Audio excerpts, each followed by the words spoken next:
नमस्कार दोस्तों, आप सुन रहे हैं मेरी कहानी मेरी जुबानी। कहानी दो बहनों की है, संजना और माधवी। दोनों बहनें महज एक दूसरे से 1.5 साल की छोटी और बड़ी। दोनों साथ में पढ़ी, साथ में स्कूल कंप्लीट की, साथ में कॉलेज कंप्लीट की। हर एक चीज़ को दोनों बहन आपस में शेयर करती थी, यहाँ तक कि खाना भी एक ही प्लेट में खाती थी। मम्मी पापा ने कुछ ऐसी शिक्षा और ऐसे संस्कार दिए थे दोनों बहनों को कि बस दोनों बहनें एक दूसरे की जान थी।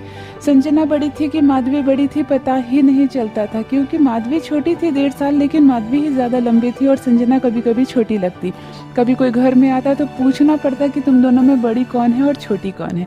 दोनों देखने में बेहद खूबसूरत और खुले मिजाज की लड़कियाँ, लेकिन दोनों की सोच में अंतर थी। बड़ी बहन संजना को हमेशा ये लगता था कि मैं किसी पारिवारिक घर में जाऊँ जहाँ पर 16, 17, 20 परिवार हो, मुझे बहुत स्नेह मिले, प्यार मिले, और मैं किसी सामूहिक घर में ही शादी करूँ जहाँ पर जॉइंट फैमिली हो। वहीं माधवी का ये कहना था कि नहीं, मैं न्यूक्लियर फैमिली में शादी करना चाहती हूँ। लड़का जहाँ अकेले जॉब करता हो, फ्लैट लेकर रहता हो, मैं उसके साथ रहूँ। सर पर आंचल लेना और सास ससुर की बातें सुनना और ननद के नखरे उठाना मेरे बस की बात नहीं है। इस बात पर तो दोनों बहनों में अक्सर बहस भी हुआ जा करती थी कि तुम सही हो कि मैं सही। माँ समझाती थी, बेटा तुम दोनों अपनी अपनी जगह पर सही हो, लेकिन ये नसीब की बात है कि किसको क्या मिलेगा। फिर भी संजना मन में यही सोच रखी थी कि माँ, मैं हमेशा से एक सामूहिक घर में ही शादी करूंगी, एक जॉइंट फैमिली में शादी करूंगी जहाँ बहुत ज़्यादा परिवार के सदस्य हो, जहाँ मैं छोटी रहूं, क्योंकि घर में तो मैं बड़ी हूँ लेकिन अब मैं बहू बन के छोटी जाना चाहती हूँ। और कभी भी शादी के बाद मुझसे जॉब न करने को कहा जाए, मैं जॉब नहीं करना चाहती हूँ। मैं अपने घर और अपना परिवार को संभालना चाहती हूँ। वहीं छोटी बहन माधवी का ये शौक था कि मैं कोई मेट्रोपॉलिटन टाउन में शादी करूँ और शादी के बाद जॉब करूँ, वेस्टर्न कपड़े पहनूँ और अपने हस्बैंड के साथ अकेली रहूँ। लेकिन तकदीर में कुछ और ही लिखा था। देखते ही देखते संजना के रिश्ते का समय आ ही जाता है। संजना के लिए सुधीर का रिश्ता आता है। सुधीर सच में एक बहुत बड़े परिवार से बिलोंग करता है। 3 भाई है और सुधीर सबसे छोटा है। सुधीर के घर वालों से मिलकर संजना के घर वालों को बहुत अच्छा लगता है। संजना ख्वाब देख बैठती है कि चलो, जैसा मैंने सोचा था बिल्कुल वैसे ही जॉइंट फैमिली में मेरी शादी हो रही है। 3 जेठानियों के साथ मैं रहूंगी, सास रहेगी, एक छोटी ननद भी है, मुझे बहुत अच्छा लगेगा। यही सोचकर संजना और सुधीर का रिश्ता तय हो जाता है। संजना और सुधीर की देखते देखते शादी हो जाती है। संजना ब्याह कर जाती है। सच में एक बड़े परिवार में 16-17 सदस्यों वाला ये परिवार है।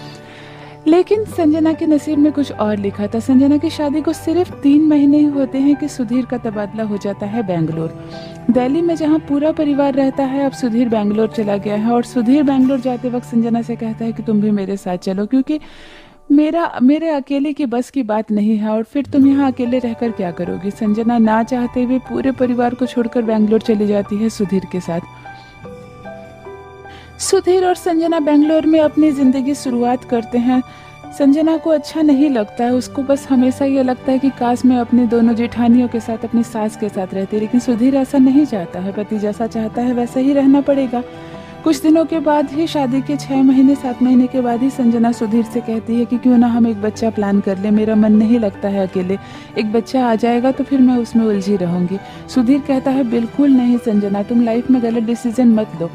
अभी हम लोग बच्चा बिल्कुल प्लान नहीं कर सकते। मेरा जॉब भी बिल्कुल नया है और अभी अभी यहाँ तबादला होकर आया हूँ। मुझे अपना फाइनेंशियल स्टेटस बहुत स्ट्रांग करना है, तब जाकर हम बच्चे लाएंगे। और तुम्हें जो घर में खाली बैठी रहती हो, मन नहीं लगता, उसका उपाय मैंने ढूंढ लिया है। मैं तुम्हारे लिए 3-4 जॉब ढूंढा हूँ, इसमें से तुम सेलेक्ट कर लो कि कौन सा करना चाहती हूँ। घर में बैठ के कोई फ़ायदा नहीं है। ये बड़ा शहर है, बहुत ज़्यादा खर्चे हैं, और मैं अकेले खर्च करता हूँ तो कुछ बचा नहीं पाता हूँ। तुम भी कमाओगी तो हम जिंदगी की गाड़ी को ज़्यादा मजबूती से आगे लेकर जा सकेंगे। संजना बहुत बार मना करती है, मेरी जॉब करने की कोई इच्छा नहीं है, मैं जॉब में दिलचस्पी नहीं रखती हूँ, लेकिन सुधीर के बहुत बोलने पर संजना को जॉब पकड़ना ही पड़ता है। संजना की वेशभूषा भी सुधीर को पसंद नहीं है। तुम हमेशा साड़ी क्यों डालती हो, और ये सलवार सूट, ये बड़ा शहर है, यहाँ सब वेस्टर्न वेयर पहनते हैं, तुम जहाँ जॉब पे जाती हो वहाँ पर भी इस तरह के कपड़े नहीं चलेंगे। संजना जहाँ जॉब में स्टार्ट करती है वहाँ पर भी कह दिया जाता है कि यहाँ वेस्टर्न वेयर ही पहन कर आए, ये कंपनी है, आप साड़ी पहनकर मत आया कीजिए या सलवार सूट। संजना अब वेस्टर्न वेयर पहन रही है, जॉब कर रही है, सुधीर के साथ अकेले रह रही है, और जो भी उसके मन में चाह थी उसमें से एक भी पूरी नहीं हुई, और बिल्कुल जैसा माधवी चाहती थी वो जिंदगी जी रही है। देखते देखते संजना की शादी को 2 साल हो जाते हैं और इधर माधवी भी अब शादी लायक हो गई है। घर वाले माधवी की भी चिंता करने लगते हैं और माधवी की शादी भी तय करने का मन बना लेते हैं। माधवी यही कहती है, माँ जैसे संजना दीदी को रिश्ता मिला है, अकेले रहती है, बेंगलुरु में जॉब करती है, मेरे लिए ऐसा ही रिश्ता ढूंढना। माँ कहती है, देखो बेटा, जो तुम्हारी किस्मत में होगा हम एक अच्छा सा रिश्ता तुम्हारे लिए ढूंढ देंगे। माधवी का लिए प्रशांत का रिश्ता आता है। प्रशांत देखने में बेहद खूबसूरत है, काफ़ी अमीर परिवार का है और बहुत बड़ी बड़ी कंपनियों के मालिक है। 3 कंपनियां चलती हैं प्रशांत के एक बड़े भाई साहब भी हैं जिनकी पत्नी है और 2 बच्चे हैं। घर में एक बड़ी ननद है और एक छोटी ननद। बड़ी ननद की शादी हो गई है, जो लेकिन शादी के बाद कुछ समस्या चल रही है, वो मायके में ही रहती है। छोटी ननद की शादी नहीं हुई है और अब प्रशांत की शादी हो रही है।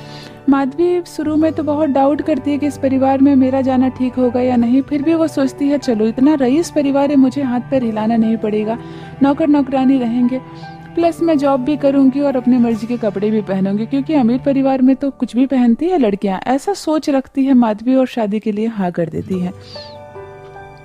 देखते देखते प्रशांत और माधवी की भी शादी हो जाती है, लेकिन माधवी जा फंसती है वैसे घर में जिस घर की चाह थी संजना को। दोनों बहनों की बिल्कुल 2 जिंदगी हो जाती है। माधवी शादी के कुछ दिन के बाद ही कहने लगती है कि अब ये साड़ी नहीं पहना जाएगा मुझसे, अब तो सभी रिश्तेदार चले गए हैं, माँ जी से पूछ लीजिए, मैं अब पहन सकती हूँ अपनी मर्जी के कपड़े। माँ जी तुरंत मना करती है, नहीं बहू, हमारा खानदान बहुत ऊंचा है, हमारे खानदान में बहुएं सिर्फ साड़ी ही पहनती है, रात को सोते वक्त तुम नाइटी पहन सकती हो या सूट पहन सकती हो, अपने कमरे में तुम्हें जो इच्छा वो पहनो, लेकिन घर के बाहर नौकर नौकरानी के सामने तुम्हें कोई भी अलग तरह के कपड़े नहीं पहनने, हमेशा महंगी और भारी खूबसूरत साड़ी पहनना और सर पर आंचल जरूर रखना।